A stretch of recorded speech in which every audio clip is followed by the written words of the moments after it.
This is the last webcast in a series on poverty, God, and politics. Poverty, God, and politics. The premise is that the world has made a lot of progress against poverty, hunger, disease over the last few decades, that more progress is possible. That if God is loving, then God clearly wants us to continue that progress, to do what we can to make it happen. There's only so much you can do through charity to get the progress that's possible against poverty in our country and around the world. We need to get our governments to do their part. I taught in Berkeley this spring, and we were able to bring 9 national leaders to Berkeley to speak to my class. We then took selections from what they said to the class and put those into webcasts. And we've released those webcasts and companion blog posts every Sunday morning from the first Sunday after Easter until today, the 4th of July. I like that symbolism, so it takes us from faith to politics. In this last webcast, I want to just review the speakers that we have heard very quickly. I want to talk a little bit about the students in the course. You haven't seen them much. And I also want to talk about you and all the other people who've watched some of these webcasts, read some of the blog posts. And I want to focus on 2 things that I think anybody who cares enough about these things to watch a webcast, that all of us should do this year and next year to move us toward the end of poverty. I think the highlight of the whole thing for me was the webcast by Dr. Barbara Williams Skinner and Representative Barbara Lee. These are 2 African-American leaders. They're making a big difference, but they also then helped us understand how the black church has over decades worked hard through tremendous hardships to push back against voter suppression and then get their people out to vote. And that long effort has clearly increased the electoral power of the African American community in this country, and that has borne fruit. My favorite bit was their sign-off. Each of these 2 women signed off separately, and each of them signed off with a rapid-fire recitation of some words of faith from a hymn, from a Bible passage. What I loved about it, they didn't plan it. But what was clear is that both of these women have spent a lot of time in church, and they know those hymns, and they know those Bible passages, and that's the source of the energy and persistence that they've brought to changing politics around racial justice and poverty issues. Josh Dixon spoke to us. I find him an inspiring young man. He was the National Faith Engagement Director for the Biden-Harris campaign in 2020. And I hadn't realized before he talked to us that quite a few white evangelical voters switched from Trump in 2016 to Biden in 2020. Biden's pitch to faith-based voters was that racial and economic justice are religious issues. And that switch of white evangelical voters was enough to account for Biden's win in those 3 states. If they hadn't switched, Biden would not be in the White House, and he's turned out to be a better president for people in poverty than I expected. Eric Sapp is another person I've learned a lot from. He's a specialist on digital technology and artificial intelligence. I've come to have a better understanding of how digital technology is helping us, powerfully helping us, but that it's also had a corrupting influence on our religion and our politics. It tends to divide people, and God knows we are divided.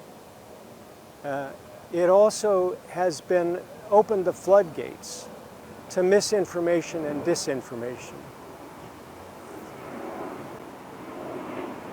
4 of the speakers are people who are providing leadership in different parts of the Christian churches on civic involvement on social justice issues. So John Carr in the Catholic Church, Amy Ruman in the Lutheran Church, Galen Carey among evangelicals, and Gabriel Salguero among Latino evangelicals.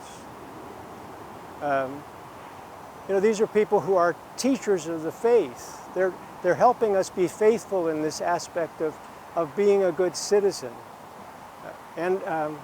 One thing it just reminded me how important church work is at the national level, but also in our own local congregations. Churches, synagogues, mosques, it's important to help our own congregations be strong and be faithful. And they really modeled for me the importance of church work. Henry Brady and Anna Eng are sort of a twin. Henry Brady gave us the statistics that show that church-going people tend to be conflict avoiders. And in the politics of poverty, there are instances of oppression, neglect, and there are conflicts, and those conflicts need to be surfaced and dealt with constructively. And so then Anna Eng talked about the faith-based community organizing movement, which over 50 years now now it's 4,000 local congregations are involved in faith-based community organizing in their own communities, taking on issues that are important to the people in the poor part of town, not important to everybody, and pushing for change. And then finally, we heard from Tom Hart, the executive director of the One Campaign, and from Eugene Cho, my successor at Bread for the World. These are really great, big organizations that involve lots of people, especially people of faith, in pushing for programs and policies that will reduce poverty in our country and around the world.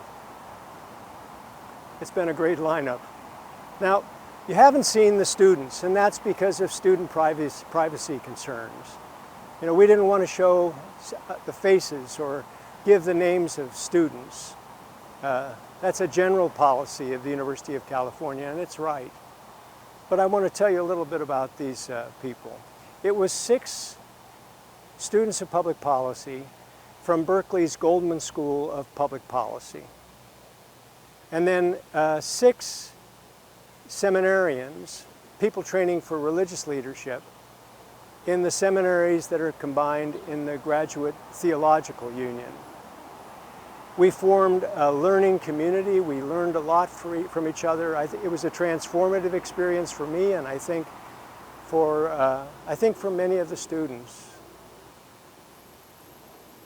I assigned each student had to do a 20-hour activist project. So the idea was identify something you can do in 20 hours this term that's going to change the world a little bit for poor people, preferably something that's got a political edge to it.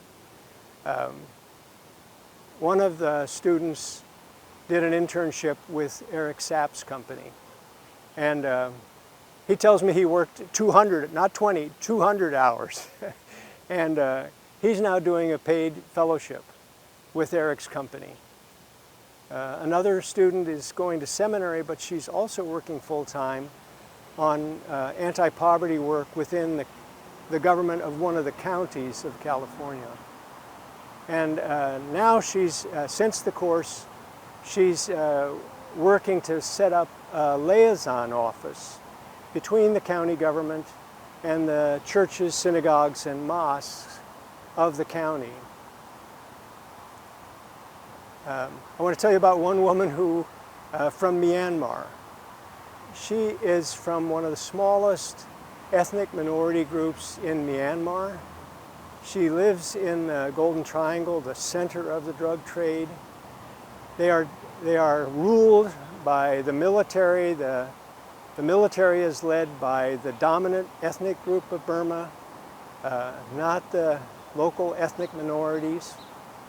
And many of the military officers are involved in the drug trade. There's deep corruption, and that she's most concerned that drug lords give money to the churches and pastors put them in the front row of church and thank them and praise them, and whereas she sees that the drug trade is a deep evil that her people will somehow need to escape from. I don't know how she did it, but she figured out a way. She got a scholarship to do a PhD in Bible at the Graduate Theological Union, and she's studying the book of Amos. Amos, of all the prophets, is clearest about social justice, and social justice is part of worshiping the real God. And what this woman wants to do is spread the message of Amos in relationship to the situation of ethnic minorities in Myanmar. So she'll go back and teach Bible college in her hometown, and she already knows the organization she wants to work with to help educate and uplift people in the poorest parts of her own ethnic communities. Now finally, I want to talk about you. That is, the people who are watching this webcast, the other webcasts, maybe reading some of my blog posts. It looks to me like about 3,000 people are engaging with this project every week. I'm really pleased with that. You know, I've asked a lot of you. These webcasts have been, most of them have been 30 minutes, some of them have been even 50 minutes. That's a lot of time on the web. And then the blog posts are usually a page and a half. But it's a lot to ask of people that they tune in to all that, think about all that every week. So what I know about you, you wouldn't be watching this webcast unless you were really committed to the goal of reducing poverty, of social justice, and unless probably you're drawn by your faith. However you talk about that, think about that, you're drawn by your faith, and you get that we've got to change our politics in ways that are opportune for people who are now struggling to feed their kids. I just have the greatest respect for you. Each of us is different. We have different situations. We have different gifts. We have different passions. And so I hope that this project is helping you to think about, well, what could I do that will move our nation and the world to be the nation and world that God wants them to be. One is to influence the U.S. Congress on the poverty-related issues that they're considering this year. I'm actually a big fan of President Biden's, and he's been a better president for poor people than I expected. His big economic plans lay out a strategy that would get us on a path towards sustained prosperity, at the same time deal with long-standing racial and economic injustices, and reduce carbon emissions. And then he's also worked together with the Democratic Party. He's working for voter rights legislation at the federal level. That's important too. So these issues are complicated. The debate's going on for months. It's a little hard to follow who's on first, what's going to happen next. But people who can watch this webcast, follow this, we can also follow what's going on in Congress and find a couple of times to weigh in with each of our elected representatives in Congress. I don't think very many, because it's complicated and people are discouraged about Congress generally, I don't think very many people are contacting their members of Congress. So if we just make calls and talk to somebody at the front desk and say, you know, I want this new bipartisan infrastructure bill to pass. What's most important to me is the provisions that are most important for poor people. Water supply for low-income communities, clean water, broadband access so that poor, left-behind communities, people in those communities can get jobs. You know, add something else that's good for some of that human infrastructure, add that to this bipartisan bill before it gets done. So if you tell your member of Congress that basic message of how you want him or her to push, let's say if 1,500 of the 3,000 of us if we make those calls, we will make a difference. The other action project that we all need to be involved in is the elections of 2022. The country is closely divided. I think in this election we need to elect Democrats. I've worked in a bipartisan way all my life, but I've been disappointed with what Republicans in Congress have done this year. On the American Rescue Act, it's a great bill for poor people, probably cut poverty in half for poor children this year, but not one Senate Republican voted for it. On the bipartisan commission to investigate the January 6th events. What happened? How did all that come about? We need to know, and the two parties should be talking about that together. But very few Republicans voted for it. And then on the issue of election reform, the Democrats were willing to scale back and start from a more moderate bill, the bill that Senator Manchin developed. But every Senate Republican voted not to have a discussion on the floor of the Senate. So it just seems to me that at least senators and representatives seem to be intimidated by the Trumpist wing of their party. And so we need to elect Democrats in 2022. We need to have a strong majority, a stronger majority.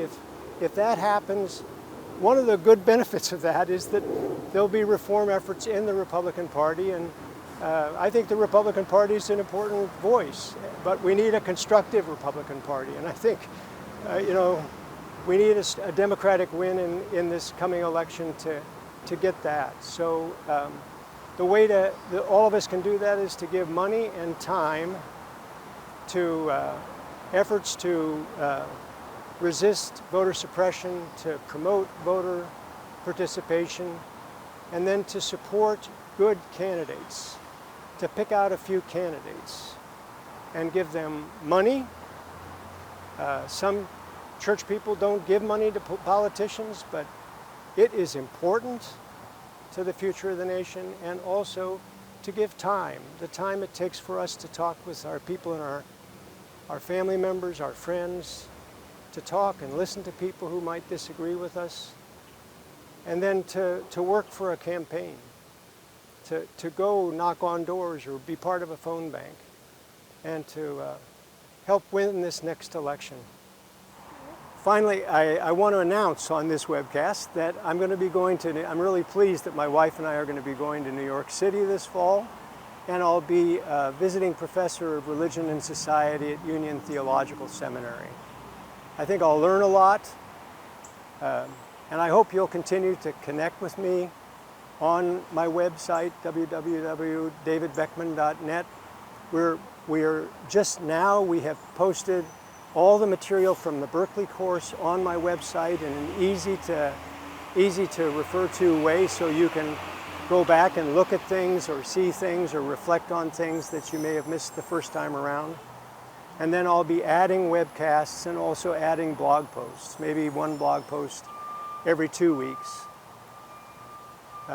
You can contact me at my email address, david@davidbeckman.net, or on social media. I'm on Twitter, Facebook, LinkedIn. Who would have believed that, but I am. So you can contact me there. I'd really like to hear from you, to know who you are, what you're doing, and also what you're thinking. If you have suggestions for me, I'm glad to hear them. But thank you, mainly thank you.